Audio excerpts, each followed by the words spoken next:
क्या कभी इस बात पर गहराई से गौर किया है कि सुबह अलार्म बजने पर जब हम वो स्नूज बटन दबाते हैं तो वो सिर्फ 5 मिनट की एक्स्ट्रा नींद का मामला नहीं होता। राइट, बिल्कुल नहीं। मतलब साइकोलॉजिकल नजरिए से देखा जाए तो वो शायद दिन का सबसे पहला और सबसे इंपॉर्टेंट डिसीजन होता है। उस एक पल में हम अपने सबकॉन्शियस माइंड को एक क्लियर मैसेज दे रहे होते हैं कि मेरे सपने और मेरे जो भी गोल्स हैं वो इस पल की नींद के आराम से कम इंपॉर्टेंट है। हाँ, और एक तरह से देखा जाए तो ये खुद को हर दिन एक एवरेज लाइफ के लिए प्रोग्राम करना है। मतलब ये शुरुआत करने का बहुत ही इंटरेस्टिंग और थोड़ा चुभने वाला नजरिया है। एग्जैक्टली यार, क्योंकि अक्सर सोसाइटी में ना सक्सेस को किसी बड़ी डिग्री या भारी इन्वेस्टमेंट या रातों रात मिलने वाले किसी किस्मत के मौके से जोड़कर देखा जाता है। सही बात है। लेकिन आज के इस डीप डाइव में जहां हम हैल एलरॉड की famous book the miracle morning के कॉन्सेप्ट्स को डिकोड कर रहे हैं, वहां इस पूरी कहानी की फाउंडेशन इसी पहले घंटे पर आकर टिक जाती है। मैं इस पर डिटेल में बात करना चाहता था क्योंकि आज का हमारा मिशन यही समझना है कि दिन के शुरुआती 7 मिनट कैसे किसी भी इंसान के फिजिकल और मेंटल स्टेट को पूरी तरह बदल सकते हैं। बिल्कुल, और ये कोई आम टाइम मैनेजमेंट हैक नहीं है, ये एक प्रूवन सिस्टम है। राइट। लेकिन इस सिस्टम के कोर फ्रेमवर्क पर आने से पहले मुझे उस इंसिडेंट पर बात करनी है जहां से ये सब शुरू हुआ, क्योंकि ये मिरेकल मॉर्निंग का आइडिया किसी शांत कैफे में बैठकर कॉफी पीते हुए नहीं आया था। ओ नहीं, बिल्कुल नहीं। हैल एलरॉड की कहानी सच में किसी सस्पेंस या थ्रिलर फिल्म से कम नहीं है। मतलब जब वो सिर्फ 20 साल के थे और उनके करियर की बस शुरुआत ही हुई थी, तब एक ड्रंक ड्राइवर ने उनकी कार को 70 माइल पर आवर की स्पीड से सामने से टक्कर मारी। 70 माइल पर आवर? वो तो बहुत ही खतरनाक क्रैश रहा होगा। हाँ, और हमारे सोर्सेज बताते हैं कि ये कोई मामूली एक्सीडेंट नहीं था। उनकी हड्डियां कई जगह से टूट चुकी थी और टेक्निकली 6 मिनट के लिए उनकी सांसें रुक गई थी। Wait, 6 minute? हाँ, मतलब क्लिनिकल रूप से उनकी मौत हो चुकी थी। दिमाग को ऑक्सीजन की सप्लाई पूरी तरह बंद हो गई थी। ये सुनकर ही रोंगटे खड़े हो जाते हैं यार। कई दिनों बाद कोमा से बाहर आए तो डॉक्टर्स ने यहाँ तक कह दिया था कि शायद वो अब कभी अपने पैरों पर चल नहीं पाएंगे। लेकिन कमाल की बात यह है कि हाल ने ना सिर्फ फिजिकल रिकवरी की बल्कि आगे चलकर अल्ट्रा मैराथन भी दौड़ी, जो कि एक मेडिकल मिरेकल लगता है। मुझे पूरी सिचुएशन बिल्कुल वैसी लगती है जैसे मान लीजिए एक कंप्यूटर बुरी तरह क्रैश हो गया है, पूरी स्क्रीन ब्लू हो गई है और लगता है कि सिस्टम खत्म हो चुका है। Right, blue screen of death जिसे कहते हैं। हाँ, वही। तो ऐसे में उसे एक हार्ड रीबूट की जरूरत होती है। हाल का वो एक्सीडेंट उनकी लाइफ का वही हार्ड रीबूट था जिसने उनके अंदर के पूरे सॉफ्टवेयर को बदल के रख दिया। वो एनालॉजी एकदम परफेक्ट है। पर यहाँ सोचने वाली बात यह है कि उस हार्ड रीबूट ने बायोलॉजिकली और साइकोलॉजिकली किया क्या? जब इंसान मौत के इतने करीब जाता है ना, तो दिमाग का सर्वाइवल मैकेनिज्म ट्रिगर होता है। मतलब वो फाइट और फ्लाइट वाली स्टेट। हाँ, कुछ वैसा ही। हल को हॉस्पिटल के बिस्तर पर यह एहसास हुआ कि वो अपनी करंट सिचुएशन को नहीं बदल सकते। उनके पास कोई जादू की छड़ी नहीं है, लेकिन उस सिचुएशन को लेकर उनका जो रिस्पॉन्स है वो उनके कंट्रोल में है। उन्होंने अपना माइंडसेट पूरी तरह से शिफ्ट किया। पर एक बात मुझे समझ नहीं आती, जब कोई इंसान इतना बड़ा फिजिकल और मेंटल ट्रॉमा झेलता है तो डिप्रेशन में जाना या हार मान लेना ज्यादा नेचुरल है ना। उन्होंने इस मॉर्निंग रूटीन को ही अपनी रिकवरी का टूल क्यों बनाया? क्योंकि उन्होंने एक बहुत ही पावरफुल कॉन्सेप्ट को अपना लिया था जिसे साइकोलॉजी में रैडिकल एक्सेप्टेंस कहा जाता है। मतलब जो बदल नहीं सकते उस पर रोने से बेहतर है जो हाथ में है उस पर फोकस करना। अच्छा। और उनके हाथ पे उस वक्त सिर्फ उनका आज था, उनकी सुबह थी। उन्होंने ये महसूस किया कि अगर दिन की शुरुआत एक पीक स्टेट में की जाए तो बॉडी की हीलिंग प्रोसेस और मेंटल रिकवरी दोनों कई गुना फास्ट हो जाती हैं। ओके, समझ गया। हालांकि कहानी तो काफी एक्सट्रीम है। उन्होंने प्रैक्टिकली मौत को हराकर ये सिस्टम बनाया और वो सक्सेसफुल हुए। लेकिन एक बहुत बड़ा सवाल यहाँ खड़ा होता है। वो क्या? अगर हर इंसान के अंदर अपना फ्यूचर बदलने की ये पोटेंशियल है तो दुनिया में 95% लोग, मतलब 95% लोग अपनी पूरी क्षमता तक क्यों नहीं पहुंच पाते? लोग एक ऑर्डिनरी या कहें तो कॉम्प्रोमाइज वाली लाइफ में क्यों फंस जाते हैं? हाँ, हमारे सोर्सेज में इस चीज को 95% रियलिटी चेक कहा गया है। इसे साइकोलॉजी में ट्रैप ऑफ मीडियोक्रिटी भी कहते हैं। डेटा क्लियरली दिखाता है कि 95% लोग कभी वो लाइफ नहीं जी पाते जिसके वो सच में हकदार होते हैं। और इसके पीछे रीजन क्या है? सिर्फ किस्मत? नहीं नहीं, किस्मत नहीं। इसके पीछे मेनली 3 साइकोलॉजिकल बैरियर्स हैं।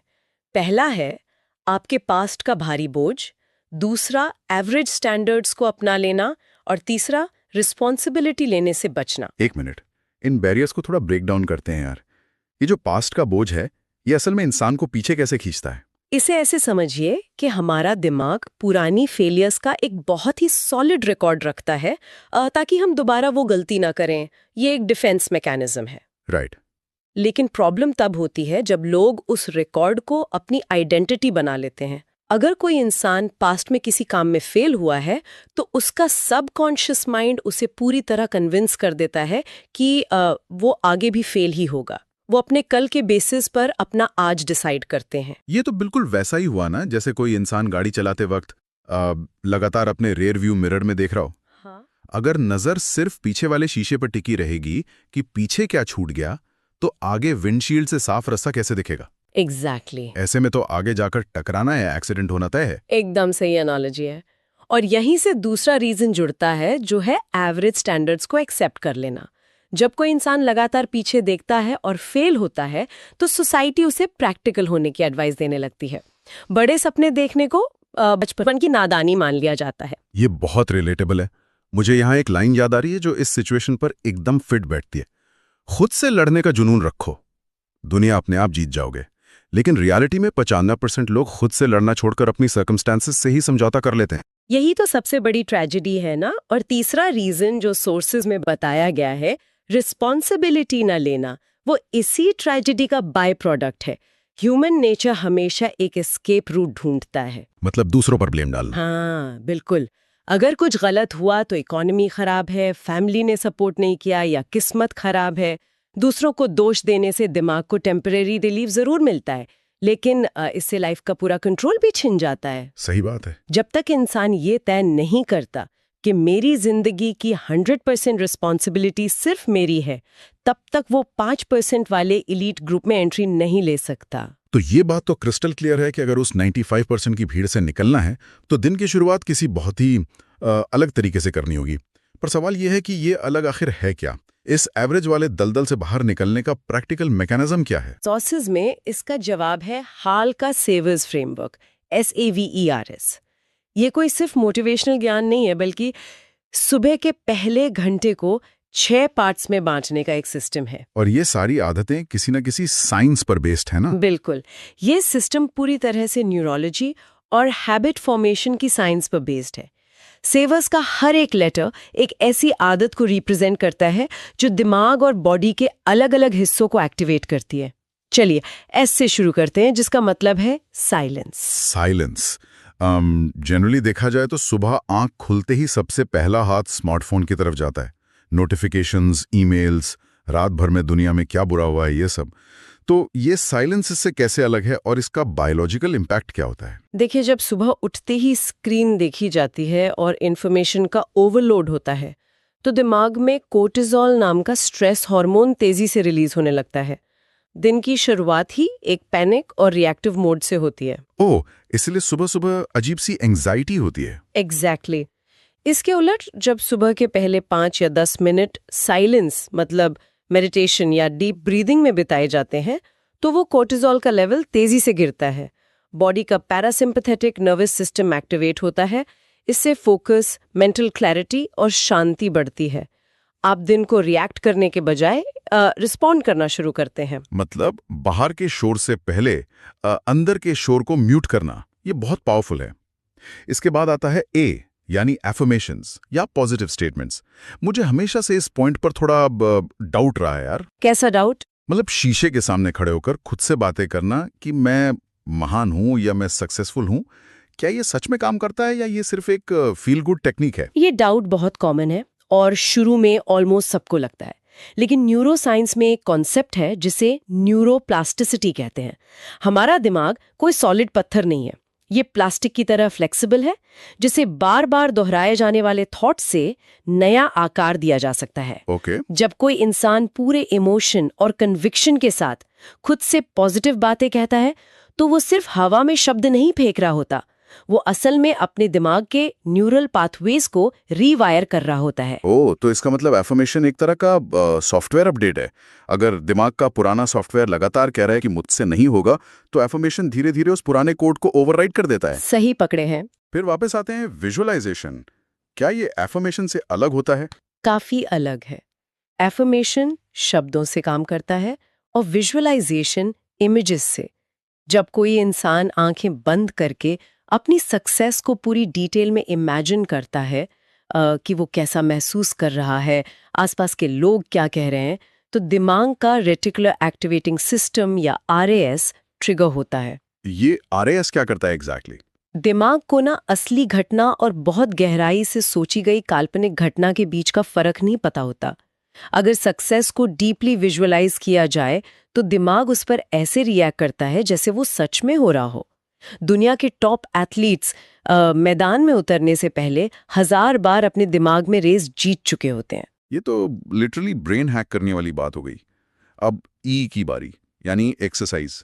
ये तो खैर हर कोई बचपन से सुनता आ रहा है कि फिटनेस ज़रूरी है, पर मिरेकल मॉर्निंग में इस पॉइंट पर सुबह के इन 10 मिनट के वर्कआउट पर इतना स्पेसिफिक जोर क्यों है? क्योंकि यहाँ प्राइमरी मकसद 6 पैक एब्स बनाना या वजन कम करना नहीं है। जब इंसान रात भर सोता है तो उसका ब्लड फ्लो स्लो हो जाता है और बॉडी एक तरह से डॉर्मेंट स्टेट में होती है। सुबह कुछ मिनट की इंटेंस एक्सरसाइज, चाहे वो सिर्फ जंपिंग जैक्स हो या स्ट्रेचिंग, हार्ट रेट को अचानक बढ़ा देती है। और इससे दिमाग पर असर पड़ता है? बिल्कुल, इससे दिमाग में ऑक्सीजन और ब्लड का फ्लो बहुत तेजी से जाता है और सबसे जरूरी बात, एंडोर्फिन्स रिलीज होते हैं। ये इंसान को बायोलॉजिकली पूरे दिन के लिए शार्प और अलर्ट कर देता है। यानी ब्रेन के इंजन को किक स्टार्ट करने का एक फिजिकल तरीका। बहुत बढ़िया। फिर 5वां लेटर है आर, रीडिंग। मुझे लगता है कि आज के दौर में जब सब कुछ 30 सेकंड की रील्स, वीडियोस या पॉडकास्ट में अवेलेबल है, तो सुबह सुबह किताब पढ़ने को इतनी इंपॉर्टेंस क्यों दी जा रही है? ये काफी इंटरेस्टिंग सवाल है, क्योंकि वीडियोस और शॉर्ट फॉर्म कंटेंट बहुत पैसिव होते हैं। वो दिमाग को बस एंटरटेन करते हैं। लेकिन जब आप रीडिंग करते हैं तो दिमाग को एक्टिवली काम करना पड़ता है और शब्दों से इमेजेस बनानी पड़ती हैं। Make sense. अगर रोज सुबह किसी एक्सपर्ट की लिखी किताब के सिर्फ 10 पेज पढ़े जाएं, तो इंसान उस राइटर की जिंदगी भर की गलतियों और लर्निंग्स को कुछ ही मिनट में अब्सॉर्ब कर लेता है। यह आपके सोचने के नजरिए को हर दिन एक्सपैंड करता है। ये सच में एक मेंटल अपग्रेड है यार। और आखिरी लेटर है एस, स्क्राइबिंग के लिए, जिसका सीधा मतलब है जर्नलिंग या लिखना। इसका क्या फायदा है? जब इंसान के दिमाग में काम, रिलेशनशिप्स और फ्यूचर को लेकर हजारों थॉट्स एक साथ घूम रहे होते हैं, तो एक कॉग्निटिव ओवरलोड हो जाता है। उन थॉट्स को, अपनी एंजाइटी को या अपने गोल्स को पेपर पर उतारने से वो ओवरलोड कम होता है। मतलब दिमाग खाली करना एक तरह से। हाँ, इसे इमोशनल ऑफलोडिंग कह सकते हैं। चीजें जब पेपर पर लिखी हुई दिखती है ना, तो वो डरावनी कम और मैनेजेबल ज्यादा लगती है। जो बात मुझे यहाँ सबसे ज्यादा स्ट्राइक करती है वो ये है कि ये 6 आदतें कोई अलग अलग आइलैंड्स नहीं है। ये साइकोलॉजी में जिसे हैबिट स्टैकिंग कहते हैं, उसका एक बेहतरीन एग्जाम्पल है। एग्जैक्टली। मतलब एक साथ इन सभी टूल्स को 7 मिनट में पिरो देना। साइलेंस दिमाग को शांत करता है, एक्सरसाइज बॉडी को एनर्जी देती है, रीडिंग और स्क्राइबिंग क्लैरिटी देते हैं। ये एक पूरा कॉकटेल है जो इंसान को अनस्टॉपेबल बना सकता है। बिल्कुल सही समझे आप। ये शांति और एनर्जी का एक ऐसा परफेक्ट बैलेंस है जो किसी भी आम दिन को एक हाई परफॉर्मेंस दिन में बदल देता है। पर अब ना एक बहुत ही प्रैक्टिकल प्रॉब्लम पर आते हैं। ये सारी न्यूरोसाइंस और हैबिट फॉर्मेशन सुनने में तो बहुत अच्छी लगती है, लेकिन हम इंसान हैं। हम जानते हैं कि नई आदत शुरू करना आसान है, पर उसे टिकाए रखना बहुत मुश्किल। कुछ रिसर्च तो ये भी कहती है कि आदत बनने में 66 दिन, 66 डेज या उससे भी ज्यादा लग सकते हैं। फिर हाल यहाँ 30 दिन के ट्रांसफॉर्मेशन चैलेंज की बात क्यों कर रहे हैं? ये काफी वैलिड पॉइंट है। हाल ने इस 30 दिन की जर्नी को सिर्फ कैलेंडर के दिनों के रूप में नहीं, बल्कि साइकोलॉजिकल फेजेस में बांटा है। उन्होंने बताया है कि दिमाग चेंजेस पर कैसे रिएक्ट करता है। इसके लिए उन्होंने इन 30 दिनों को 10-10 दिन के 3 क्लियर पार्ट्स में डिवाइड किया है। अच्छा, तो ये बदलाव के पहले 10 दिन असल में कैसे होते हैं? पहले 10 दिन अनबेरेबल या कहें तो असहनीय होते हैं, ये वो फेज है जहां बॉडी और माइंड पूरी ताकत से रेजिस्टेंस दिखाते हैं। सुबह अलार्म का बजना एक टॉर्चर जैसा लगता है। हाँ, वो तो लगता ही है। ऐसा इसलिए होता है क्योंकि आपका पुराना हैबिट लूप टूट रहा होता है और दिमाग को उसके कंफर्ट जोन से बाहर निकाला जा रहा होता है। ये बिल्कुल किसी स्पेस शटल या रॉकेट को लॉन्च करने जैसा है ना।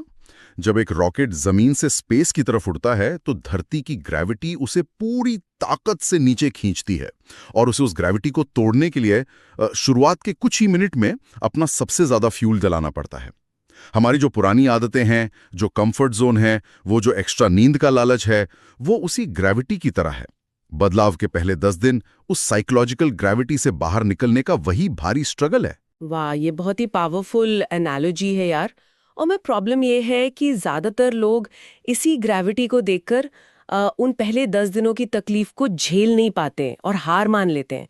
उन्हें लगता है कि ये तकलीफ हमेशा ऐसी ही रहेगी, जबकि ऐसा नहीं होता। बिल्कुल नहीं। अगर कोई इंसान ये समझ ले कि ये फ्रिक्शन, ये दर्द सिर्फ टेम्परेरी है, तो वो इजीली दूसरे फेज में एंटर कर सकता है, जो है बीच के 10 दिन। तो क्या बीच के 10 दिन अचानक से आसान हो जाते हैं? पूरी तरह आसान नहीं, लेकिन ये अनकंफर्टेबल फेज होता है। पुरानी आदत का गुरुत्वाकर्षण यानी ग्रेविटी थोड़ी कम हो जाती है, लेकिन नई आदत अभी तक पूरी तरह से इंस्टॉल नहीं हुई है। अंदर एक अजीब सी कश्मकश रहती है। इंसान को कॉन्शियसली खुद को याद दिलाना पड़ता है कि उसे उठना है। ये बेसिकली ट्रांजिशन का टाइम है। ओके। और आखिरी 10 दिन, फेज 3। फेज 3 अनस्टॉपेबल फेज है। यहाँ पे असली मैजिक होता है। इस फेज में नई न्यूरल पाथवेज पक्की हो जाती हैं। जो काम पहले 10 दिनों में एक भयानक स्ट्रगल लग रहा था, अब वो उस इंसान की आइडेंटिटी बन जाता है।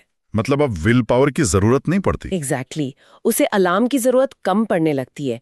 बॉडी क्लॉक खुद सेट हो जाती है और एक परमानेंट ट्रांसफॉर्मेशन आ जाता है। तो अगर इस पूरे डीप डाइव के सार को समेटा जाए, हाल एलरॉड के उस भयानक कार एक्सीडेंट की कहानी से लेकर ट्रैप ऑफ मीडियोक्रिटी, सेवर्स की न्यूरोसाइंस और 30 दिन के उस रॉकेट लॉन्च वाले स्ट्रगल तक, एक बात बहुत क्लियर हो जाती है। हाँ, और वो क्या? अलार्म बजने पर फिर से सो जाना, ये सिर्फ नींद से प्यार करना नहीं है, बल्कि साइकोलॉजिकल लेवल पर अपने खुद के सपनों से समझौता करना है। यही इस पूरी डिस्कशन की सबसे बड़ी सीख है। ये रूटीन सिखाता है कि लाइफ में कुछ बड़ा करने के लिए सही समय का इंतजार करना एक भ्रम है। जो इंसान अपनी सुबह को मास्टर कर लेता है, वो धीरे धीरे अपने दिन को और अल्टीमेटली अपनी किस्मत को मास्टर कर लेता है। लेकिन जाते जाते मैं एक ऐसा विचार छोड़ना चाहूंगा जो इस पूरी चर्चा से एक कदम और आगे जाता है। हमने आज बात की कि कैसे मिरेकल मॉर्निंग एक अकेले इंसान की जिंदगी, उसकी हेल्थ और उसके बैंक बैलेंस को बदल सकता है। लेकिन जरा एक बहुत बड़े स्केल पर सोचिए यार। कैसा स्केल? अगर कल सुबह दुनिया का एक बड़ा हिस्सा, मतलब लाखों करोड़ों लोग, उठने के बाद सिर्फ 1 घंटा खुद के मेंटल और फिजिकल डेवलपमेंट के लिए निकाल लें, तो क्या होगा? क्या ये सिर्फ एक पर्सनल ग्रोथ हैक है, या फिर ये एक ऐसी सोसाइटी को जन्म दे सकता है जहां एवरेज या डिप्रेस नाम की कोई चीज बची ही ना? क्या हमारी मॉर्निंग रूटीन में सिर्फ खुद को नहीं बल्कि पूरी दुनिया को बदलने की ग्लोबल रिवॉल्यूशन लाने की ताकत छुपी हुई है? इस पर विचार जरूर कीजिएगा। कल की सुबह एक नया मौका लेके